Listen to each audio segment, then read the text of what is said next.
sûr. Vous avez parlé du lobby homosexuel. On écrit beaucoup sur ça. Moi, je n'ai pas trouvé personne. Je trouve personne qui me donne sa carte d'identité au Vatican où il y a écrit homosexuel. On me dit qu'il y en a. Mais je pense que lorsque quelqu'un est avec une personne comme ça, doit faire la différence, doit distinguer. Faire une personne, un homosexuel, et d'appartenir à un lobby. Parce que les lobbies, toutes les lobbies, ne sont pas bonnes. Voilà, ça c'est méchant, ça c'est mauvais. Si une personne est homosexuelle et recherche le Seigneur et a une bonne volonté, qui suis-je pour pouvoir le juger? Le catéchisme de l'Église catholique explique bien tout cela. Midi, attends.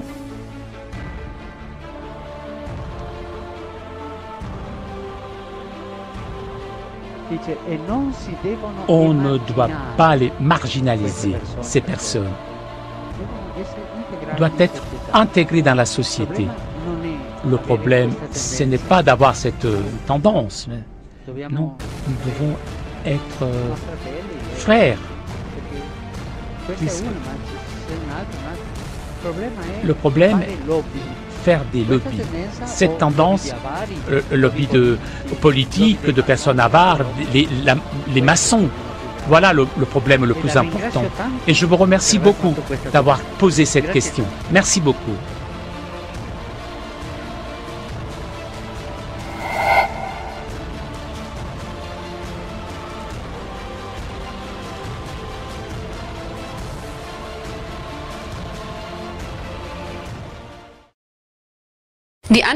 Les attentats de Paris sont une tragédie absolue, mais c'est aussi une succession de détails qui laissent beaucoup de questions en suspens.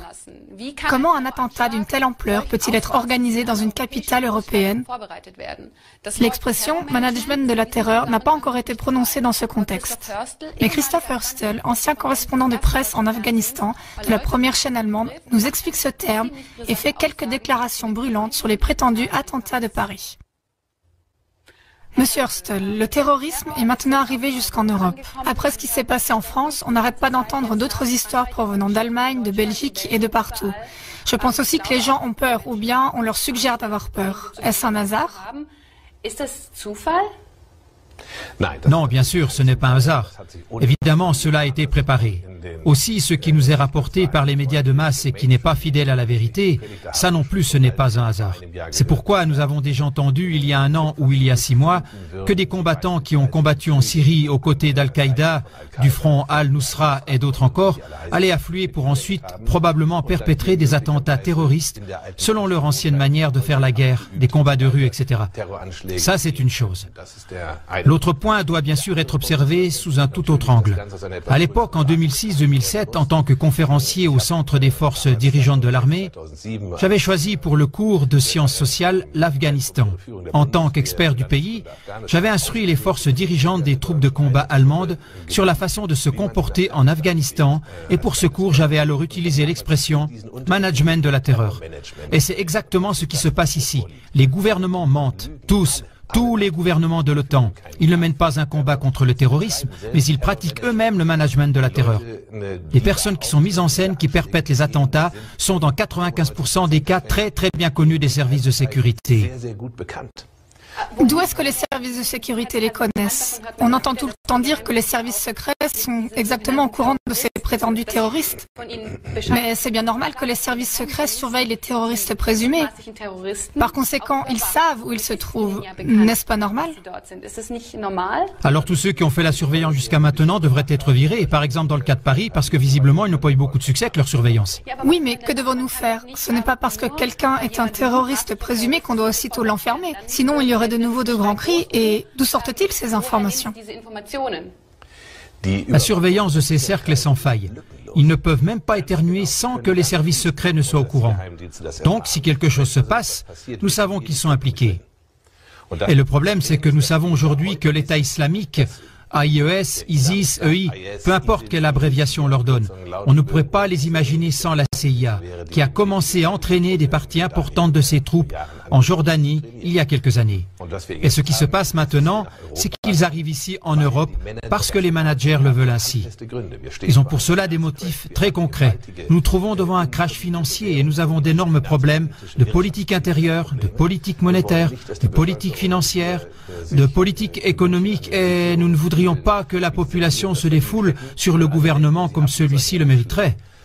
Alors on les distrait avec ce genre d'attentat. L'attentat de Paris sur Charlie Hebdo est très clairement un attentat terroriste manipulé. Il y a assez d'indices pour cela.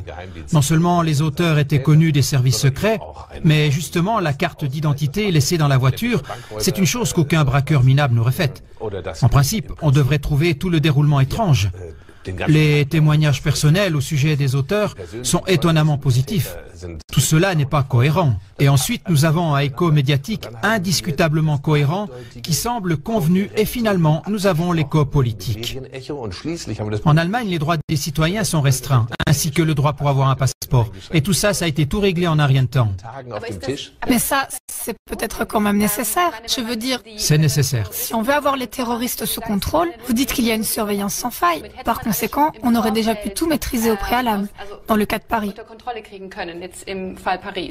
En effet, en Allemagne, on voit maintenant toujours plus, par exemple, actuellement dans une situation à Berlin, qu'il y a eu une intervention où on a arrêté 2 Turcs. On a aussi une intervention à Wolfsburg, ce qui veut dire qu'on voit quand même que nos forces de police sont en alerte antiterroriste. Ils sont en alerte et un gouvernement qui pratique le management de la terreur via le ministre de la Défense, le ministre des Affaires étrangères et le ministre de l'Intérieur. Ce sont ces 3 qui, dans tous les pays de l'OTAN, sont coupables et devraient être mis en prison. Bien sûr, ils vont réfléchir comme « Quand allons-nous mettre en œuvre un attentat terroriste ? Nous allons y recourir lorsque nous aurons l'impression que la population devient nerveuse, d'une manière ou d'une autre, parce que le système politique de son pays ne lui convient pas. Ils le mettront en œuvre lorsqu'ils auront l'impression qu'ils en ont besoin, parce qu'ils n'arriveront pas à faire passer certaines restrictions des droits civiques ou des lois hostiles à la démocratie. Donc encore plus de surveillance, etc. ou d'autres choses semblables, comme par exemple la loi sur les passeports qui a été adoptée. Par exemple, ce sont exactement ces points-là. Lorsque le gouvernement a le sentiment « Ah, nous arriverons à faire passer la loi sans attentat terroriste », bon, on va quand même arrêter quelques personnes, parce que ce sont peut-être des cercles qui sont contrôlés, mais ils sont quand même peut-être capables de se débrouiller tout seuls. Donc, le management de la terreur est un business très compliqué. On connaît cet exemple dans le cas de la NSA, où les services secrets intérieurs, les services de la sécurité et du territoire avaient de toute évidence comme habitude de coopérer avec un groupe de tueurs d'extrême droite. Et ça, c'est de ces problèmes qu'il s'agit là. Si on regarde où cela nous mène à l'avenir, on a juste besoin de regarder quelles sont les données générales. Si on a une crise, alors le gouvernement s'assure qu'elle garde la population dans la confusion par ce genre d'attentats orchestrés. Et ça, c'est en principe du point de vue du management. Les attentats autorisés, les personnes qui se promènent par là... Ce sont là quand même des accusations virulentes. Oui, c'est une accusation extrêmement virulente. Il serait temps qu'elle se fasse entendre de plus en plus fort. Le sujet du management de la terreur, je l'ai enseigné à l'époque aux soldats et j'en ai aussi donné une définition. C'est justement l'instruction, l'armement, l'approvisionnement donné, le paiement, le personnel politique et aussi les mesures disciplinaires. Il y a des lancements de drones US au Yémen où les troupes d'Al-Qaïda qui réussissaient ne voulaient pas obéir. Alors justement, certaines de ces personnes qui n'ont pas voulu obéir aux ordres ont dû être éliminées, etc. C'est un business très violent, sanglant, et ça englobe des victimes humaines dans les populations innocentes de ces pays où cela se déroule, comme par exemple maintenant, justement à Paris. Est-ce que cela fonctionne ? Apparemment, cela fonctionne. Comme nous le voyons, l'attention de tout le monde est détournée. Le président français Hollande, qui est absolument impopulaire et qui était à 13%, a connu d'un coup une augmentation de sa popularité qui est passée à 29%. On se trouve en plein dans un vol à hauteur de billions par la mafia financière dirigée par la Banque centrale européenne pour acheter à grande échelle des papiers sans valeur, de façon à ce que la Suisse fuit l'euro avec effroi, et ainsi entraîne tout le navire à chavirer. Et ça, on doit bien sûr absolument le détourner. On ne peut pas laisser les gens venir à l'idée de vouloir tout d'un coup s'attaquer à la mafia financière. Ce serait vraiment déplacé. C'est pour cela qu'on a besoin d'une attaque terroriste. Merci beaucoup, Monsieur Hostel. Est-ce donc juste une diversion ou un terrorisme aux motivations vraiment religieuses? Car effectivement, une étude nous parvient d'Europol pour l'année 2013 qui dit que les musulmans ne seraient responsables que de 2% des attaques terroristes des 5 dernières années. Et si on regarde l'année 2013 de plus près, on voit 152 attaques terroristes dont seulement 2 avaient des motifs religieux et 84 des motivations nationalistes ou séparatistes.